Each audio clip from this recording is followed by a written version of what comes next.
को चैनल से रिलेटेड जितने भी इम्पोर्टेंट वीडियो हैं इसकी पीडीएफ चाहिए तो आप हमारे इस टेलीग्राम चैनल से भी जुड़ सकते हैं। वीडियो स्टार्ट करने से पहले मैं आप लोगों को बता, तो चलिए स्टार्ट करते हैं। हमारा पहला क्वेश्चन, हाल ही में कर्नाटक का 31वां जिला कौन बना है? तो इसकी घोषणा तो काफ़ी समय पहले ही कर दी गई थी और अभी हाल ही में जो विजयनगर है ये वेल्लारी से अलग होकर के कर्नाटक का 31वां जिला बन गया है। और इसका नाम विजयनगर ही क्यों रखा गया है? तो आप लोगों ने यदि हिस्ट्री पढ़ी होगी तो यहाँ विजयनगर साम्राज्य का मतलब कि विजयनगर साम्राज्य का यहाँ शासन हुआ करता था। जैसे कि आप लोगों ने पढ़ा भी होगा कि 1336 में हरिहर और बुक्का ये दोनों भाई थे जिन्होंने विजयनगर साम्राज्य की स्थापना की थी। किसके शासनकाल में की थी? तो मोहम्मद बिन तुगलक इनके शासनकाल में विजयनगर साम्राज्य की स्थापना की गई थी। विजयनगर जिसका शाब्दिक अर्थ होता है जीत का शहर। और विजयनगर साम्राज्य की जो राजधानी थी ये थी हम्पी। हम्पी के खंडहर आप लोगों ने पढ़े भी होंगे, जिसे कि 1986 में यूनेस्को के द्वारा वर्ल्ड हेरिटेज साइट में भी शामिल किया जा चुका है। तो यही है कि कर्नाटक का 31वां जिला ये बन गया है विजयनगर। किससे अलग होकर के बना है? तो ये बना है वेल्लारी से अलग होकर के। तो अब यदि हम बात करें कर्नाटक की तो इसकी राजधानी है बेंगलोर, जिसे भारत का सिलिकॉन सिटी भी कहा जाता है। और अभी हाल ही में जो बेंगलोर है ये दुनिया का सबसे बड़ा टेक हब बनकर भी उभरा है। वृषभावती नदी के किनारे बसा हुआ है और भारत की जो स्पेस एजेंसी है इसरो, इसका भी हेडक्वार्टर स्थित है बेंगलोर में ही।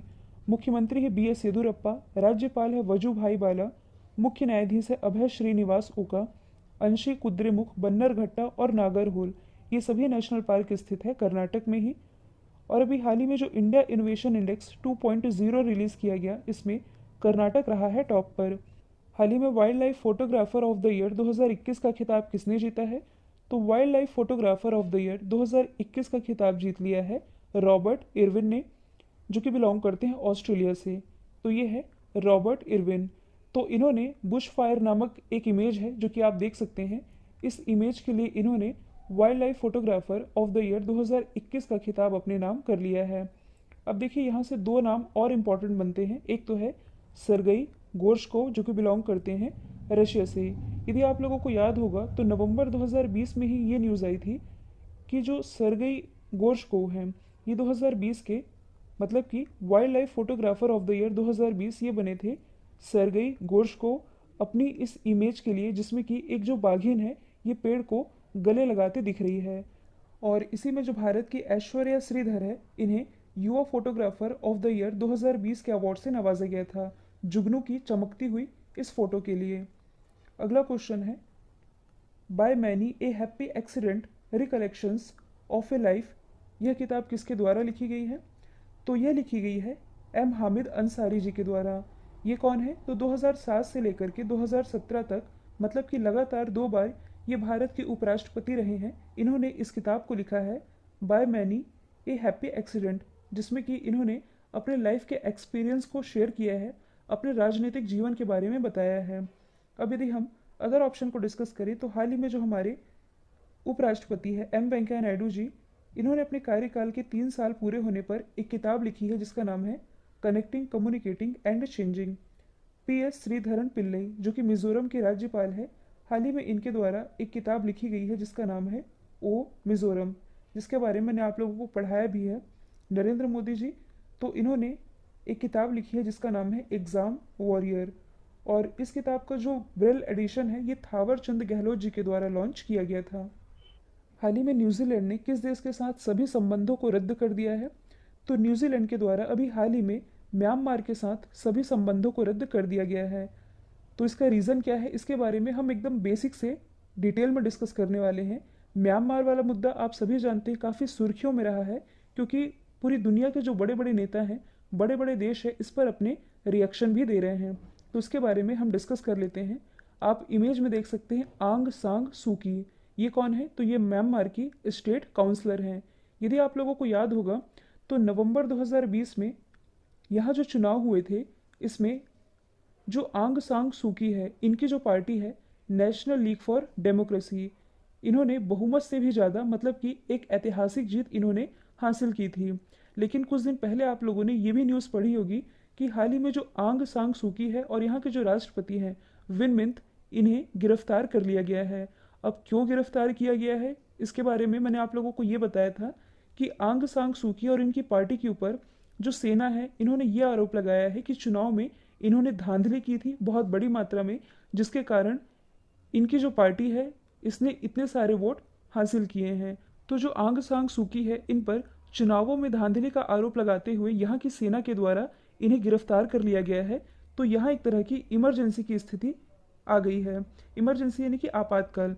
जैसे कि भारत में आपातकाल की क्या स्थिति होती है आप जानते हैं। तो इमरजेंसी में क्या होता है भारत में कि राज्यों के जो अधिकार हैं ये केंद्र के पास आ जाते हैं, लेकिन म्यांमार में थोड़ी स्थिति अलग है। म्यांमार में क्या होता है कि जैसे कि ये तो लगा है एक तरह का आपातकाल, जिसमें कि जो सेना है इसने सरकार के सभी अधिकार अपने हाथ में ले लिए हैं। जैसे कि आप इमेज में देख सकते हैं, ये है म्यांमार के आर्मी कमांडर इन चीफ, जिन्होंने सरकार के सभी अधिकार अपने हाथ में ले लिए हैं। अब आप लोग ये सोच रहे होंगे कि म्यांमार में जब आपातकाल लगाया गया है तो इसकी सारी बागडोर मतलब कि सारे अधिकार सेना के पास कैसे चले गए हैं। तो देखिए इसका एक रीज़न है, म्यांमार का जो संविधान है इसमें ये बात साफ साफ लिखी हुई है कि यदि कोई इमरजेंसी की स्थिति उत्पन्न होती है तो सरकार के जो भी अधिकार हैं ये सेना के हाथ में चले जाएंगे, क्योंकि यहाँ का जो कॉन्स्टिट्यूशन है, संविधान, ये सेना के द्वारा ही निर्मित किया गया था। यहाँ से आप एक और चीज़ याद रखेंगे, इस संविधान में ये भी चीज़ लिखी हुई है कि यहाँ का जो इलेक्शन कमीशन है, मतलब कि म्यांमार का जो इलेक्शन कमीशन है, यदि यह सिद्ध नहीं कर पाता है कि इतनी ज़्यादा मेजॉरिटी किसी एक पार्टी को कैसे मिल सकती है। जैसे कि फॉर एग्जांपल हम आंग सांग सूकी ही पार्टी का एग्जांपल लें, जिन्होंने बहुमत हासिल की है। 476 में से इन्होंने 396 सीट हासिल की है, मतलब कि बहुमत से भी ज़्यादा सीट इन्हें मिल गई है। तो ये बात सेना को हजम नहीं हो रही है। अच्छा, आप लोग ये सोच रहे होंगे अब कि सेना का आंग सांग सूकी से क्या विरोध है। तो मैं आप लोगों को बता दूं कि जो चुनाव हुए थे दो पार्टी के बीच हुए थे। एक तो है आंग सांग सूकी की पार्टी जिसका नाम है नेशनल लीग फॉर डेमोक्रेसी, और किस पार्टी के साथ हुए थे, तो ये हुए थे यूएसडीपी के साथ। इन दोनों के बीच ये जो चुनाव हुए थे, जिसमें कि जो यूएसडीपी है जो कि हार गई थी, इसे सेना की पार्टी माना जाता है, मतलब कि इस पार्टी को सेना का समर्थन प्राप्त है। अब ये पार्टी हार गई तो इससे सेना बौखला गई है और इसने चुनावों में धांधली का आरोप लगा दिया है आंग सांग सूकी के ऊपर। तो देखिए आंग सांग सूकी के गिरफ्तार होने के बाद इसके विरोध में, मतलब कि इनकी गिरफ्तारी के विरोध में म्यांमार में भारी मात्रा में प्रदर्शन भी हो रहा है और पूरी दुनिया से इस पर बड़े बड़े राजनेता अपनी प्रतिक्रियाएं दे रहे हैं। यदि आप इस पोस्टर को ध्यान से देखेंगे तो इसमें लिखा हुआ है वी स्टैंड विथ आंग सांग सूकी, मतलब कि इनके समर्थन में भारी मात्रा में ये जुलूस निकाला जा रहा है। म्यांमार में भारी मात्रा में लोग सड़कों पर निकल रहे हैं कि इन्हें आज़ाद किया जाए, और देखा जाए तो दुनिया के जो बड़े बड़े राजनेता हैं इस पर अपने रिएक्शन भी दे रहे हैं। तो इसके खिलाफ न्यूजीलैंड भी हो गया है, मतलब कि न्यूजीलैंड में आप सभी जानते हैं हाल ही में जो जेसिका अर्डन है ये बनी है प्राइम मिनिस्टर। इन्होंने साफ साफ कह दिया है कि ऐसी स्थिति में हम आंग सांग सूकी के साथ हैं, इन्हें जल्द से जल्द रिहा किया जाए। तो यहाँ लगा हुआ है सेना का शासन। इस स्थिति में जो न्यूजीलैंड है इसने म्यांमार के साथ अपने सभी हाई लेवल जो कॉन्ट्रैक्ट थे, जितने भी कॉन्ट्रैक्ट थे, इन्हें रद्द कर दिया गया है। और यहाँ के जो मिलिट्री हैं, मतलब कि म्यांमार की जो सेना अधिकारी हैं, इन्हें भी न्यूजीलैंड आने पर प्रतिबंध लगा दिया गया है। तो यही है पूरा मैटर। अब यदि हम बात करें म्यांमार की तो इसकी कैपिटल है नायपीडो, करेंसी है क्याद। और इस क्वेश्चन को हम ऑलरेडी डिटेल में डिस्कस कर चुके हैं। तो चलते हैं, नेक्स्ट क्वेश्चन टॉप पर रहा है। तो हाल ही में ये जो नई रैंकिंग जारी की गई है मेंस टेस्ट प्लेयर रैंकिंग, इसमें टॉप पर रहे हैं न्यूजीलैंड के केन विलियमसन, दूसरे स्थान पर रहे हैं ऑस्ट्रेलिया के स्टीव स्मिथ, तीसरे स्थान पर रहे हैं इंग्लैंड के जो रूट।